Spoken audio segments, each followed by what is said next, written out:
Hey there, in this video we're going to be talking about different ways to unload these tissues that can be sensitive if you have back or arm leg pain. In one of my previous videos we talked about what are the causes of back pain, and just to review real quick, we have to have two factors present. We have to have excessive loading plus sensitivity. If you have sensitivity, we know there's some tissue that's being loaded. There are four tissues that can be loaded and sensitive: the facet, the disc, the nerve, and the fascia. Those are the ones that we can take care of in a conservative care setting. You can also have sensitivity of the bone itself, especially if you fracture it. That is not something we take care of, so I'm not going to touch on those, but you can definitely have sensitivity of your spine from overloading the bone, especially if it fractures. We're going to break this up into 4 different videos because it's a little bit too long to put into one video, but I'm going to talk about in-office unloading mechanisms and then at-home unloading mechanisms, and there's a lot of overlap, so that's you should understand that as well. A lot of the ways we unload the disc are also in ways we load the nerve. A lot of the ways we unload the facets are also ways we unload the disc. So let's get right into it. We're going to talk about the facet joint first. First, the facet joint of the spine is where the spine connects together. These joints allow for movement, they help stabilize the spine, and they have nociceptors or nerve endings within the facet that when you start loading that facet or it gets tight, it can become sensitive. Facet pain is the most common pain that I think we see in the office, and it's that low-grade pain that people will feel when they feel their back's a little bit tight. And I call it the check engine light sometimes. It's that facet kind of loading up and becoming a little bit sensitive. The most common treatment we have in office for that is spinal manipulative therapy. Now, what's interesting about that particular therapy is it's very nuanced in terms of its effectiveness. If we can stretch that facet joint and open it up and help it to desensitize, people will feel better. If you have different techniques, or different techniques can be used that cause more pain, and that happens, then you're not going to help desensitize the joint because you're not really opening it up. You're almost compressing it more.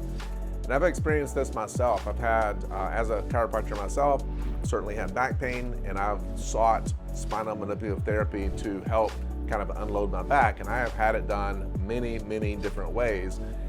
And so I have very specific techniques myself, probably born from my own experiences going to see different chiropractors, and there's a lot of different ways that we can unload the facet with manipulation, a lot of different techniques. I will say this about it: if you are in that kind of therapy and it hurts, it's probably not the right therapy, in my opinion.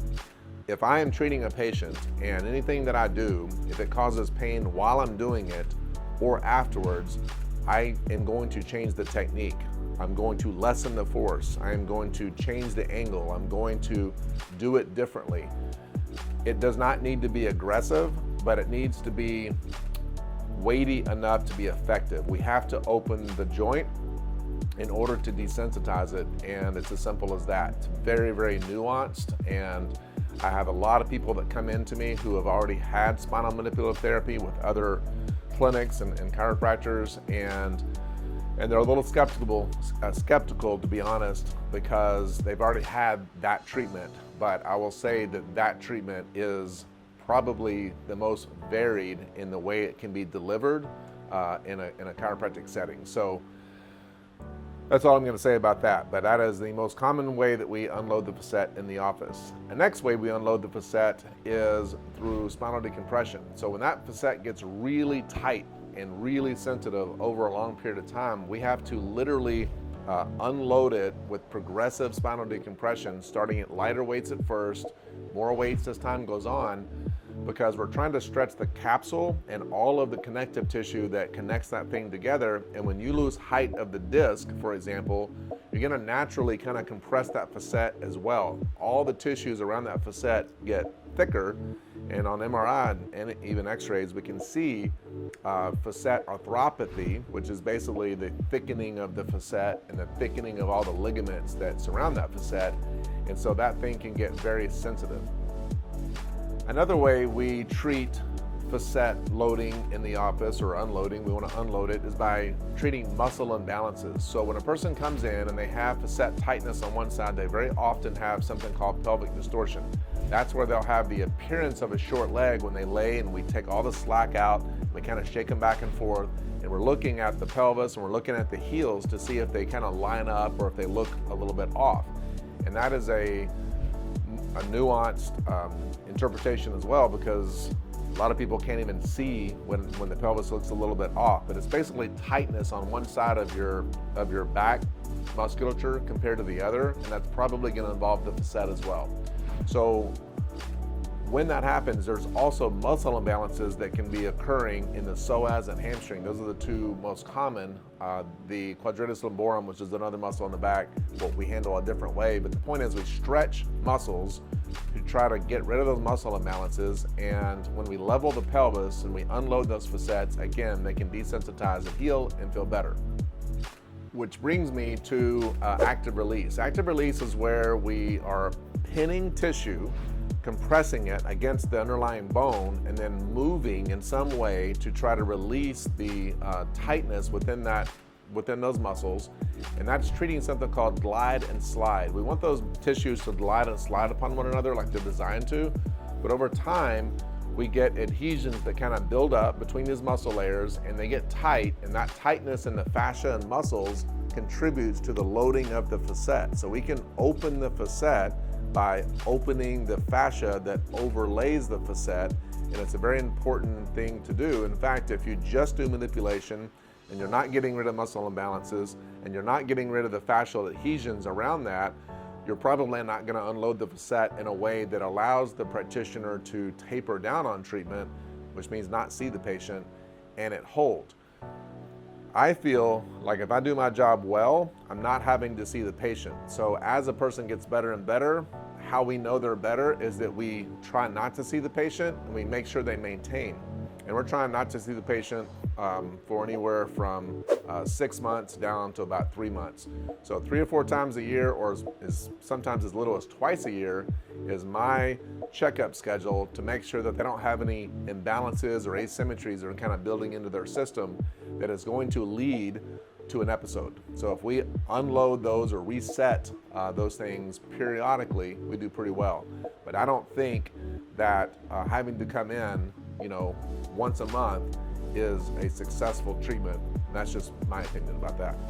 So this is the category of in-office facet unloading, and from a manual standpoint, we can also unload the facet using spinal injections, facet injections, in terms of the sensitivity of the facet or inflammation of the facet. So I don't want to leave that out, because sometimes we do have to co-manage with other types of doctors to help desensitize the tissue so that we can mechanically unload it better. It's not that common that we have to do that, but it does happen, and I don't want to leave it out of the video because injections are not a bad thing. I think injections used in the absence of mechanically restoring balance to the spine and making sure that it works well is not the best thing, but also trying to help a person who is too sensitive and can't get over the hump without using some of the different technologies and procedures that we have is also not the best thing. So I think the truth is somewhere in the middle. And we can also do procedures, or we don't do them, but the pain management doctors do this, where they can take sensitivity out of the facet using radiofrequency ablation procedures, and they're treating a particular nerve that helps to take away the sensation of pain to the brain, and that's an effective procedure as well for some people. If we mechanically unload the facet and get the spine working better, remember we have to have proper posture, strength, symmetry, and flexibility of the spine in order for it to be appropriately loaded for your age, history, or genetics. That's a healthy spine in my opinion. So if a person has an ablation procedure and then we get that spine working better, often as that nerve heals and grows back over a period of 3, 4 to 6 months, then the pain doesn't come back. And so we use that procedure sometimes in that way to desensitize the tissue, get the spine working better, and then long term we can look back and judge whether or not they have had an improvement in their quality of life because their spine pain did not come back. Let's talk about self-treatment for facets. The first self-treatment is walking. Walking gets the spine moving, and if you walk fast enough, then you're going to use the momentum of the leg swing to kind of get the pelvis working a little bit. If you walk too slow, you're not going to get that momentum of the leg swing and the heel strike and just all the symmetry building forces that kind of come into the spine. If you walk properly, then you get the spine moving, you improve muscle strength to a large degree, and you can walk for 30 to 45 minutes, 3 to 4 times a week. It also obviously exercises your cardiovascular system. It's a very important thing to be able to do, to get out and just get moving. Heart rate. If you get your heart rate to about 125, you are walking probably fast enough. That's also going to put you very near what's called zone 2 cardio. You're going to burn fat for energy in that zone, if you will. And another way to measure zone 2 cardio is the ability to carry on a conversation. It's labored, it might be a little difficult, but you still can talk. So if you're walking with a partner, then you're going to be able to carry on a conversation. If you're not getting your heart rate up high enough, you're probably not walking fast enough, and you're not going to reap all the benefits that you would otherwise reap. So getting the heart rate to a certain degree or a certain point is important, and as you walk, you will build what's called aerobic base or aerobic capacity. So you're causing adaptation within the cardiovascular system, and that's a good thing as well.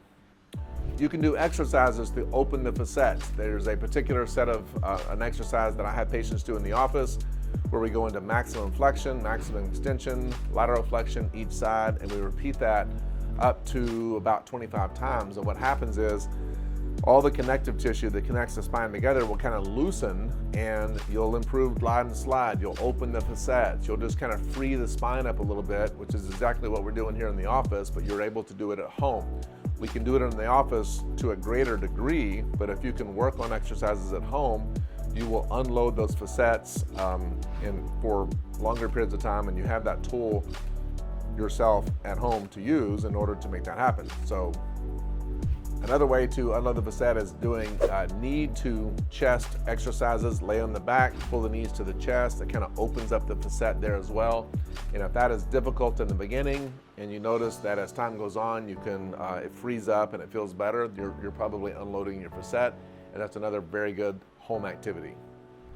Exercises like yoga can be very effective at home. And you go to YouTube, type in 10-minute yoga routine for the spine, and there's probably hundreds, if not thousands, of videos that you can follow. And anything that causes extra pain that lasts, so if you're doing the activity, you have extra pain, but then it sticks around, you've probably done too much. And if you have leg or arm pain that increases with some of these activities, you're probably loading up the nerve, and especially if that continues, you have a bigger problem. But otherwise, if you can start yoga activities which promote flexibility, symmetry, strength, and posture, all, four of the components we need for a healthy spine, then you're going to do yourself a lot of good by doing some yoga routines at home for the facets. And the last thing I'll talk about at home are neutral sleeping postures. If you wake up in the morning and you are especially tight and painful, then you are probably loading the facets a little bit at night. And the way that works is, if I took my finger and I just kind of put pressure on like this, that doesn't hurt very much at first, but if I left it there with this loaded position for, say, an hour, then it's gonna get sore. The ligaments that connect my finger together are gonna get sore.